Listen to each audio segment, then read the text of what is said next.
Hey guys, in this video, I will show you how to buy a Udemy subscription. All right, let's begin. First, open your web browser and go to the Udemy website. Once you're on the homepage, log into your account by clicking the profile icon at the top right corner.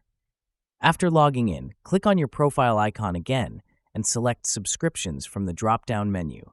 Here you'll find all the available subscription plans. Take a moment to review them and choose the one that best fits your learning goals and budget. Udemy usually offers monthly and yearly options. The yearly plan often gives better savings, while the monthly plan is ideal for short-term learning.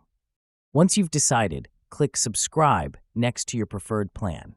Review your subscription details, then enter your payment information carefully. After that, click Start Subscription to finalize your purchase. You'll receive a confirmation email with all the details, and your subscription will be active immediately. So that's basically how you can buy a Udemy subscription. That's it for this video. Thanks.